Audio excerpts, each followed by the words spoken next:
Hola y bienvenidas a otro análisis en profundidad. Hoy nos metemos de lleno en un problema que es, bueno, tan antiguo como la propia banca. ¿Cómo puede un banco saber si una empresa está a punto de quebrar antes de concederle un préstamo? Es el dilema de siempre, el de la información asimétrica. Exacto.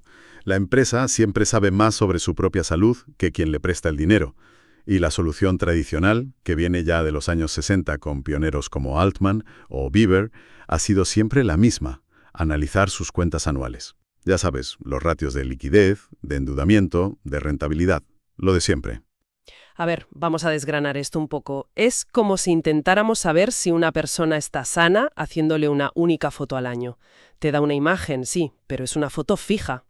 Intuitivamente parece que nos estamos perdiendo la película completa de su día a día, ¿no? No solo eso.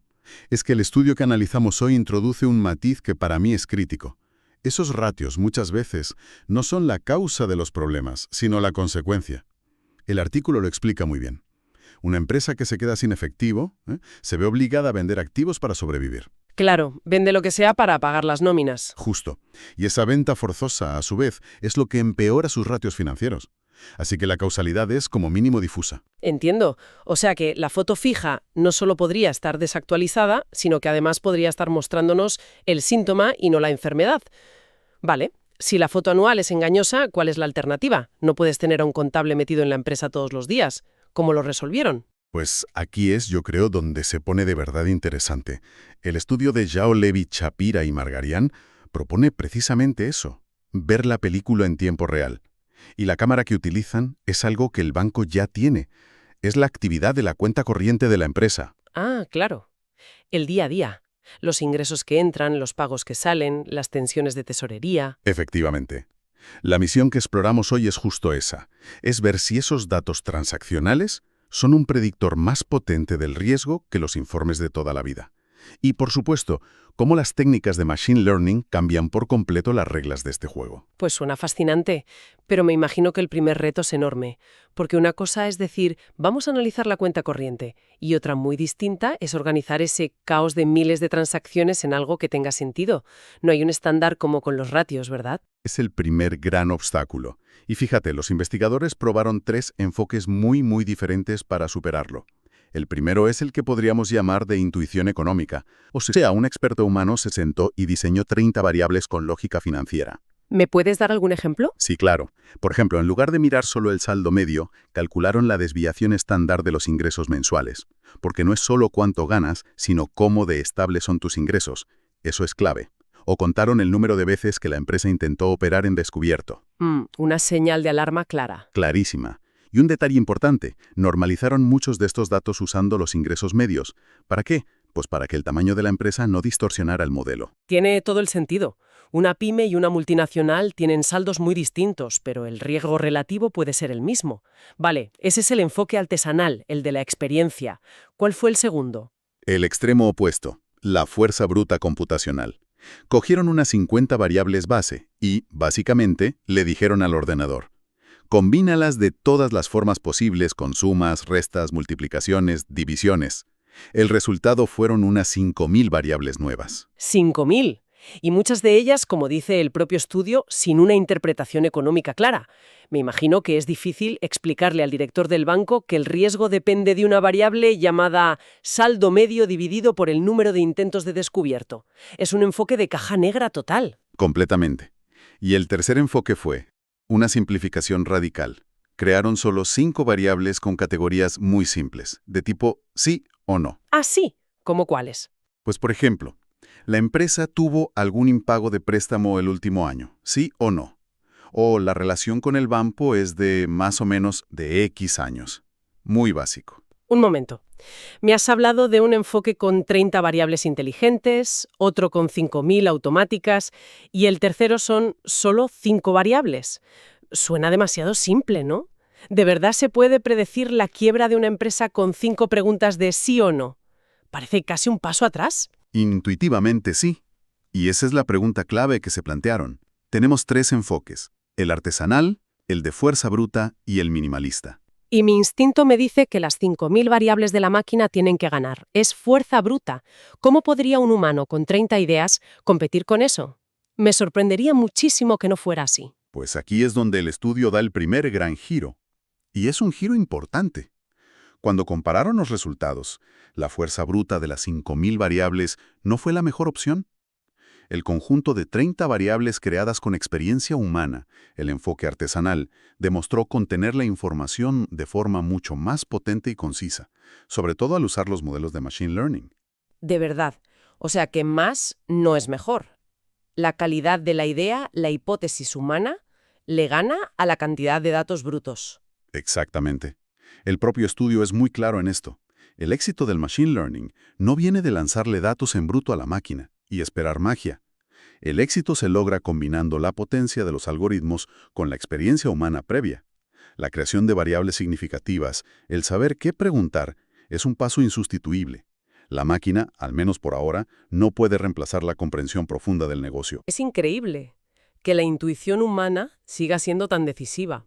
Pero claro, una vez que tienes esos datos de calidad, ¿qué haces con ellos? No me imagino metiendo esto en una simple hoja de cálculo. No, para nada.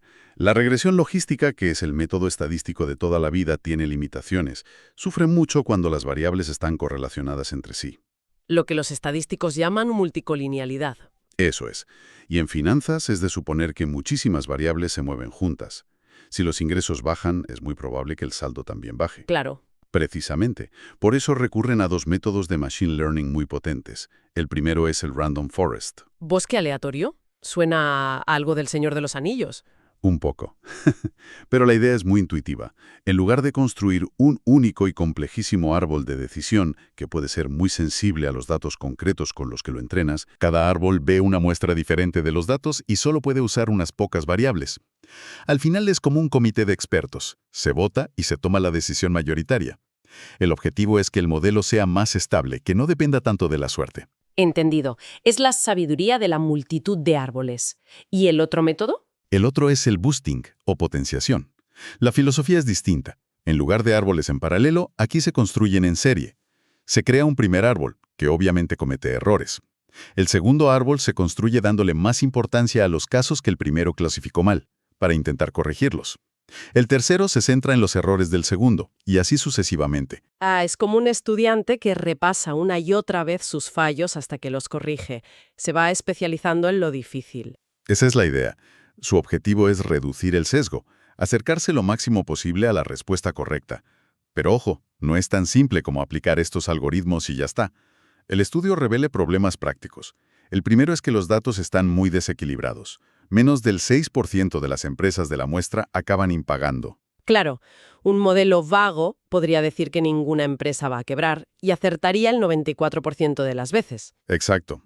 Pero sería completamente inútil para el banco, que lo que busca es precisamente ese 6% problemático. Justo.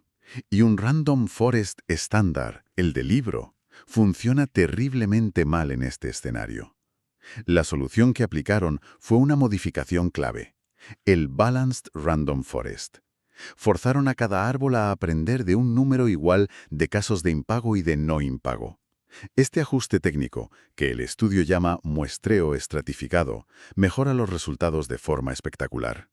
O sea, que no basta con tener el algoritmo, hay que saber adaptarlo al problema real.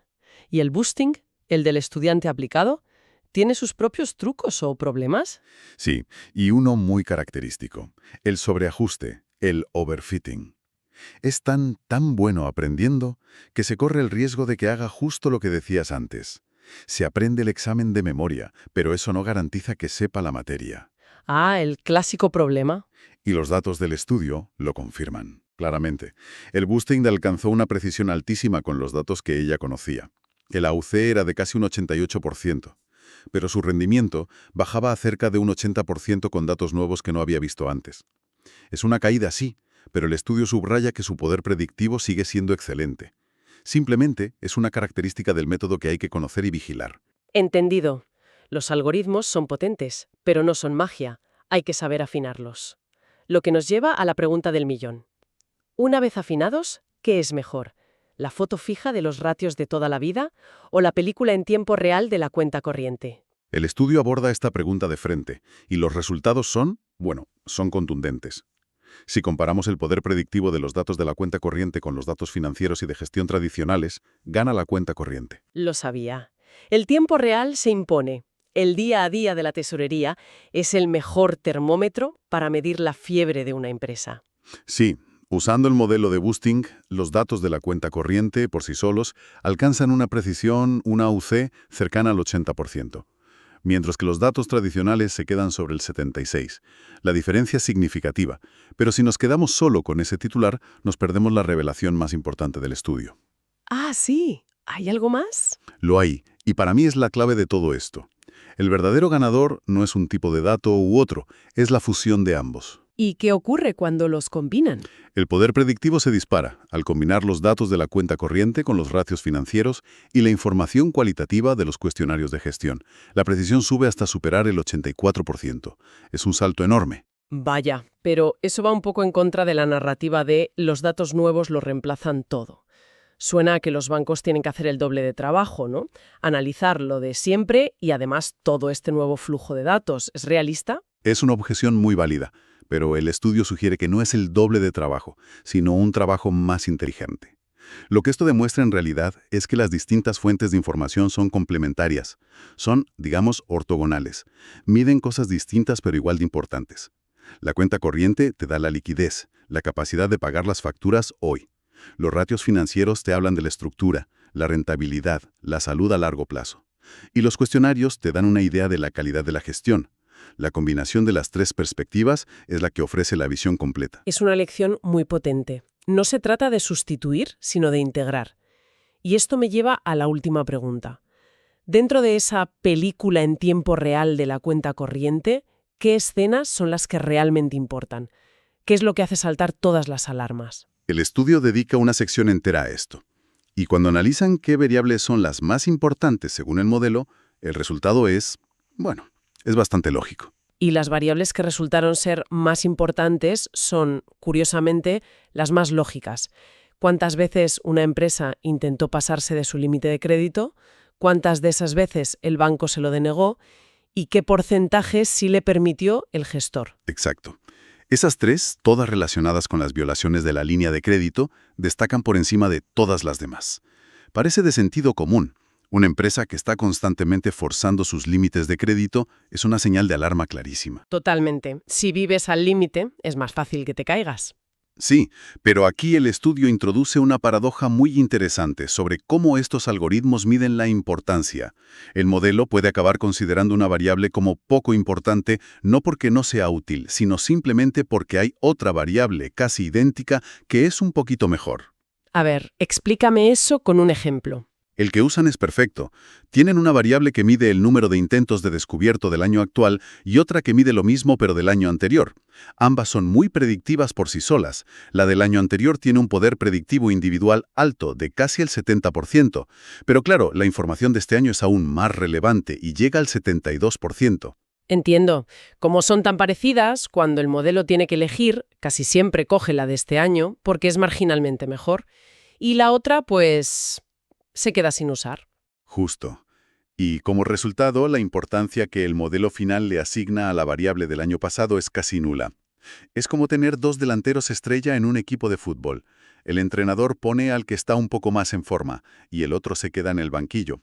Pero eso no significa que el del banquillo sea un mal jugador. Claro, simplemente es redundante en ese momento. Exacto, es redundante. Esto nos enseña que la importancia de las variables en estos modelos hay que interpretarla con mucha cautela. Muy buen punto. El modelo busca la eficiencia, no hacer un listado exhaustivo de todo lo que es útil. ¿Y qué otras pistas nos da el análisis sobre qué importa? Vemos otras cosas. Por ejemplo, que la inestabilidad de los ingresos es muy significativa. Confirma eso que decíamos de que no solo importa cuánto ingresas, sino la regularidad con que lo haces. También vemos que las empresas más grandes tienen, en general, menor probabilidad de impago. Y que el sector de actividad también cuenta. Fascinante. Hemos recorrido un camino largo, desde cómo organizar los datos hasta qué modelos usar y qué nos dicen al final. Creo que es hora de poner en orden las grandes conclusiones. De acuerdo. Si tuviera que quedarme con 4 ideas clave, serían estas. Empiezo yo. Primera, la información de la cuenta corriente, la película del día a día, es un predictor más potente que la foto fija de los ratios financieros por sí sola. Refleja la liquidez en tiempo real, que es lo que al final determina si puedes pagar tus deudas. Continúo. Segunda. Los métodos de Machine Learning son superiores a los modelos estadísticos clásicos para esta tarea, pero no son una varita mágica.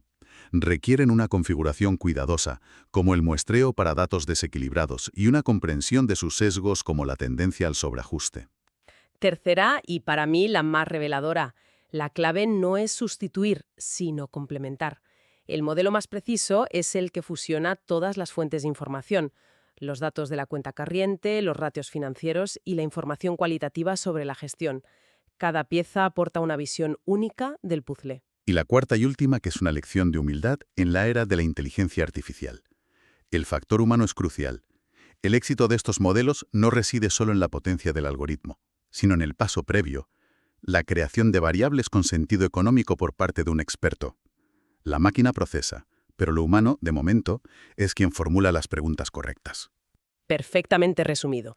Y como siempre, nos gusta terminar con una idea para darle vueltas. Pues hay un detalle en el estudio que me ha dejado pensando. Una de las variables más predictivas de todas, como decíamos, es el porcentaje de descubierto que un gestor de banco decide permitir. Pensemos un segundo en lo que esto significa. No es un dato objetivo como el saldo, es una decisión humana. Es la experiencia del gestor hecha número, cuantificada. Exactamente. La intuición, la experiencia, el juicio de ese gestor de la sucursal, traducido en una decisión operativa, se convierte en un dato de altísimo valor predictivo. Y esto nos lleva a una pregunta más amplia. Si la intuición de un experto en la primera línea de un banco se puede cuantificar de esta manera y mejora drásticamente un modelo, ¿qué otras formas de juicio humano experto en otros campos como la medicina, la ingeniería o la educación estamos ignorando?